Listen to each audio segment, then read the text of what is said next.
Gold prices are closely correlated to the value of other investments like currencies and commodities, but the price level is manipulated and not fair, according to our next guest from our next organization. Chris Powell is Secretary and Treasurer of the Gold Antitrust Action Committee, or GATA, which has alleged and litigates against alleged collusion in the pricing of gold. Chris, welcome to Hong Kong. Welcome to the show. Thank you, Bernie. I'm very familiar with your organization. Bill Murphy and I have talked, many times in the past decade about, where GATA lies and where the central banks and how culpable they are. Here we've got gold, a good, 350, 400 off its peaks in recent history. Is the collusion and the manipulation getting better, or is it getting worse? Oh, I think it's as steady as ever, Bernie. We collect the evidence, even the proof of central bank surreptitious intervention in the markets, and we've come up with a fair amount of it even in the last few months, including a brochure that was distributed by the Bank for International Settlements to prospective central bank members several years ago.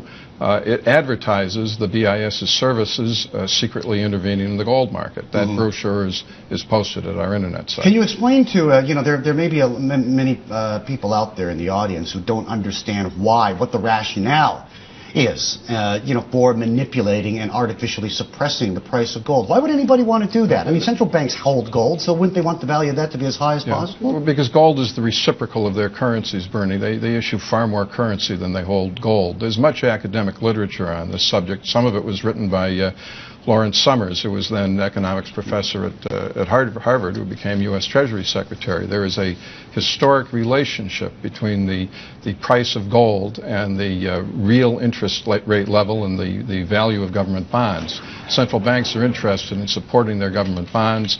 They're interested in keeping interest rates low if they can, certainly right now. The academic studies have shown that there is really a causal relationship between the price of gold and real interest rates. Okay, Chris, let me bring in Arjun, our guest host. Arjun, say hi to Chris. Yeah, hi, Chris. India is the biggest or one of the largest importers of physical gold. How do you see the Indian trading establishment in terms of the sort of cartelization? Do they have a big impact?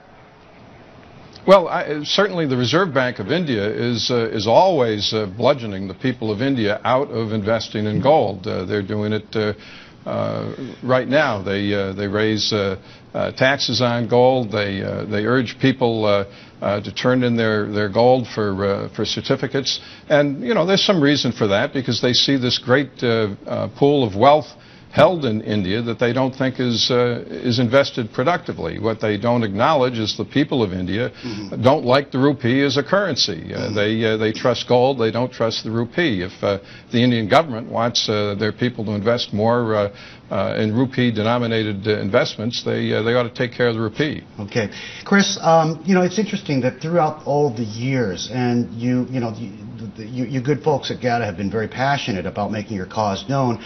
A number of Federal Reserve chairmen dating back some generations, Arthur Burns, Volcker, Alan Greenspan, have been documented as acknowledging so much as that there has been manipulation of gold. And last year was a telling year, wasn't it? You won a Freedom of Information court case in Washington, D.C. But I guess my wider question is, what is this going to lead to?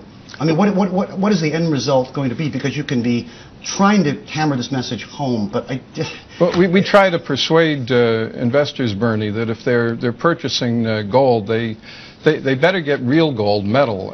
They should not get paper gold and keep it within the banking system. There's a huge naked short position in gold around the world. My estimate is perhaps 75–80% of the gold the world thinks it owns doesn't exist. It's just a claim on a bullion bank that is underwritten basically by central banks. I mean, it's seeable, tangible, if it's not in your hand, or if it's not in an allocated account in a vault that's outside the banking system, you probably don't really own gold. Do you think we're ever going to get to that point where we get collective admissions by central banks around the world that they have been colluding and the price is going to go up? Because I think Bill told me last time I talked to him that the real market value of gold should be somewhere like $4,000 or $5,000 US at that time. Well, I don't really make predictions, Bernie, but I do wonder what the value of the price of gold will be if the world ever discovers that 80% of the gold it thinks it owns doesn't exist. There may not be enough zeros in the world to put behind the gold price then, but as long as people are ready to accept pieces of paper that say gold, and central banks are ready to backstop and rescue bullion banks that are suppressing the price with naked short positions, then the gold price suppression and the control of the currency market by the United States can go on forever. Chris, great talking to you, okay? Thank you for your time.